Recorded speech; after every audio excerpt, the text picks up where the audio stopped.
Assalamualaikum warahmatullahi wabarakatuh. Welcome everyone to our decision science video presentation. So in this video we will explain decision science from an Islamic perspective. Our group had been selected two technique for this presentation, which is project scheduling and decision analysis. So here are my team members, consisting of me myself, Shahir, Imran, Alia Hafifah and Haris. We are all from section 2. So the first technique is decision analysis, and this technique can be supported by Surah Yusuf verse number 67. أعوذ بالله من الشيطان الرجيم وقال يا بني لا تدخلوا من باب واحد وادخلوا من أبواب مطرقة وما أغني عنكم من الله من شيء إن الحكم إلا لله عليه توكلت وعليه فليتوكل المتوكلون, which means he then instructed them, O my sons, do not enter the city all through one gate, but through separate gates. I cannot help you against what is destined by Allah in the least. It is only Allah who decides. In Him I put my trust, and in Him let the faithful put their trust. According to Tafsir Ibn Kathir, this verse reflects the wisdom of Prophet Yaqub when he advised his sons to enter the city through different gates as a precaution against possible harm, such as danger or the evil eye. However, he clearly stated that these precautions could not prevent Allah's decree. This shows that Islam encourages careful planning and thoughtful decision making, not carelessness. At the same time, the verse strongly emphasizes tawakkul, which means trusting Allah after making effort.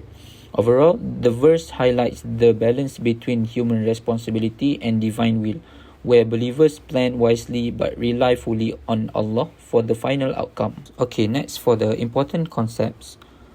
So, Surah Yusuf verse number 67 provides a strong foundation for decision analysis in modern management. Decision analysis aims to identify the best strategy when choices are affected by uncertain future events. It begins with problem formulation, which includes identifying decision alternatives, recognizing uncontrollable factors known as states of nature, and determining the possible outcomes of or payoff. Decisions can be made under certainty, uncertainty, or risk. In most real situations, decisions are made under risk, where probabilities can be estimated. In such cases, tools like the expected value approach and decision trees help decision makers choose the most logical and beneficial option. Next, the first way that this verse can support the decision analysis is through the recognition of states of nature. In decision analysis, a state of nature is a future event that the decision maker cannot control. In the verse, Prophet Yaqub says, I cannot avail you against the decree of Allah at all. This specific sentence perfectly mirrors the concept of states of nature. He is acknowledging that no matter how good his plan is, there are external factors and uncontrollable events that will determine the final result. In a business context, this is like a manager recognizing that they cannot control market shift or economic changes, which are the states of nature in their payoff table. Once the uncontrollable factors are recognized, we move to the identification of decision alternatives. In our studies, these are the different choices that a person actually has control over. The verse shows the Prophet evaluating his options when he tells his sons, do not enter from one gate, but enter from different gates. Here, he is choosing between two clear alternatives. The first alternative is for everyone to enter together, and the second alternative is to spread out. This connects to the decision analysis because it shows the importance of defining our available choices before we make a final move. Next, the verse demonstrates how to choose an optimal strategy to achieve the best possible result. In decision analysis, our goal is to evaluate each choice to either maximize our profit or, in this case, minimize our potential loss. The Prophet understood that if all his sons entered through one gate, the payoff for a bad event would be a total loss of all his children. By instructing them to enter from different gates, he was selecting a specific decision alternative that improved the overall outcome. This connects to our technique because it shows that the purpose of decision analysis is not just to pick a path randomly, but to use logic to choose the alternative that provides the most protection and the best possible result even when the future is risky. Finally, the verse shows the acceptance of residual uncertainty. In decision analysis, we use logic and calculations like the expected value approach to find the best path. But we know that we can never eliminate all uncertainty. The Prophet shows this when he says, "The decision is only for Allah. Upon him I have relied." This means after a person has done their best to analyze the problem and choose the best strategy, they must accept that the final outcome is out of their hands. This connects to our technique because it reminds us that decision analysis is a tool to help us make the best choice, but it does not guarantee a perfect result every time. To illustrate these concepts, let's look at the story of Sarah, a student who wants to set up a booth at her university's charity bazaar. Sarah faced a classic decision problem. Her decision alternatives are to either sell special fruit juice which are expensive to make but very popular in the heat, or to sell hot tea which is cheaper to make and safer to sell. Sarah knows that her success depends on an uncontrollable state of nature, which in this case is the weather. It could either be a sunny day or a rainy day. Initially, Sarah is in a state of decision making under uncertainty because she has no idea what the weather will be like and no data to predict it. At this stage, she cannot calculate her risks. She only knows that if it is sunny, the juice will bring a high payoff of 200 ringgit. But if it rains, she might only make 20 ringgit because no one wants cold drinks in the rain. On the other hand, the hot tea is stable. She might make 100 ringgit regardless of the weather. Without any information, she feels stuck and doesn't know which choice is best. To move into decision making under risk, Sarah decides to use her intellect and research the weather forecast. The forecast provides her with the missing information. There is a 60% probability that the day will be sunny and 40% probability that it will be rainy. Now, Sarah can use the expected value approach to calculate her best choice. Sarah calculates the expected value for the juice and finds the EV of 128 ringgit while the EV for a hot tea is 100 ringgit. Then, she sees that 128 ringgit is the optimal strategy. The data shows that the special fruit juice is logically the better choice to maximize her profit based on the current information. As Sarah prepares her booth, she remembers the wisdom of Surah Yusuf verse 67. She realized that while she has used the best scientific tools to analyze her options, the actual weather is still an uncontrollable state of nature or the decree of Allah. This gives her peace of mind. She proceeds with her plan to sell juice because her intellect and the data suggest it is the best path, but she accepts that the final outcome belongs to Allah alone. This example shows that decision analysis allows us to use logic to move from confusion to a clear, responsible plan, while the Quranic verse teaches us the spiritual discipline to accept the result of our planning. So, Assalamualaikum warahmatullahi wabarakatuh. My name is Imran and I'll be presenting about the project scheduling. So, what is project scheduling? Okay, project scheduling is the process of creating a timetable that organizes all the work needed to complete a project. It is the bridge between the what, which is the project plan, and the when, which is the execution. As I uphold the Tawhidi epistemology, so we need to integrate all our study with the Islamic teaching. So, there is a Quranic verse that focus strategic planning and risk management that can be related to the project scheduling, which is Surah Al-Hajj, verse 18, chapter 59. A'udzubillahi minasyaitonirrajim. Ya ayyuhallazina amanu taqullaha wa tanzur nafsum ma qaddamat liqadr. Wattaqullah, innallaha khabirum bima ta'malun.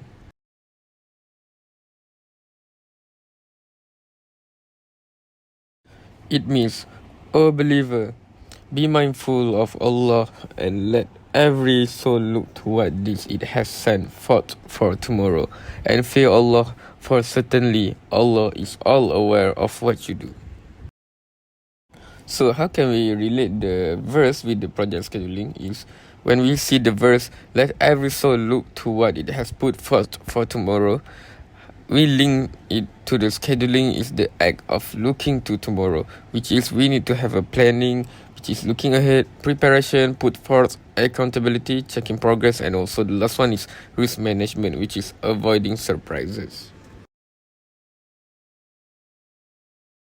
And also there is the Quranic verse that focus on resource management and quality control, which is in Surah An-Nahl, verse 19, chapter 16.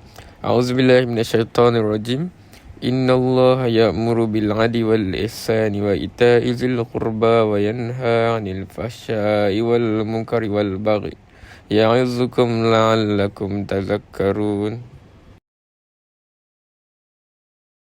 It means, indeed, Allah commands justice, grace, as well as generosity to close relative. He forbids indecency, wickedness, and aggression. He instructs you, so perhaps you will be mindful. Okay, and the next one is project scheduling concept, where we will talk about 5 items, which is the first one is activity duration estimation. It means the process of deciding how long each task will take. It relies on historical data and expert judgment. So, when we integrate with the Islamic teaching, this represents adil, which is by using honest, data-driven estimate rather than guessing. We ensure the schedule is based on truth, which is hard, rather than false hope. Okay, and the next one is resource allocation, which is this is the decision of who does what and when. It involves assigning human and material asset to tasks.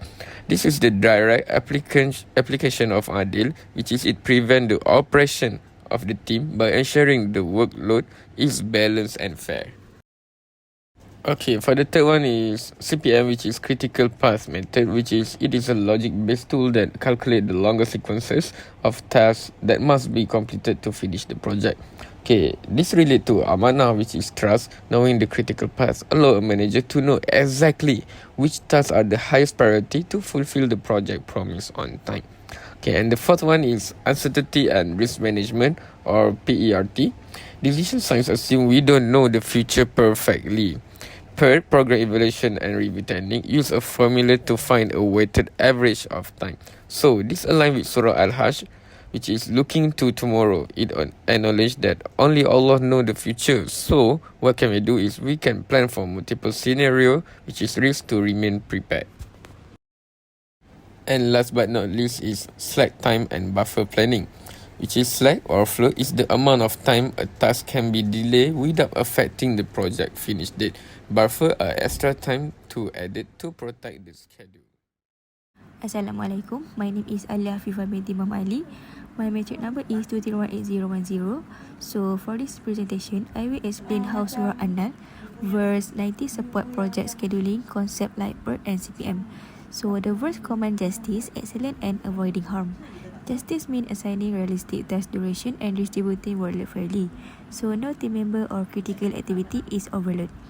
Excellent or ihsan encourage us to plan beyond the minimum by adding buffer and contingency time to improve reliability. The verse also remind us to avoid harm. Poor scheduling causes delays, extra cost and stress. By identifying the critical path, we reduce the risk and protect the team. This also linked to social responsibility, coordinating depend tasks build teamwork and accountability. Next is application to PERT and CPM. PERT uses optimistic, most likely, and permissive time. This reflects itself because it prepares for different possibilities, not just one fixed estimate. CPM focuses on critical activities, which support justice by giving proper time and attention to tasks. Control the entire project duration. Slack time also helps us manage uncertainty ethically and efficiently without putting pressure on the non-critical tasks. For example, in an event planning project, we have venue booking, logistic, marketing, and registration. So justice means giving realistic timelines. Ihsan means adding buffer to non-critical tasks. Avoiding harm means monitoring the critical path closely to prevent delays.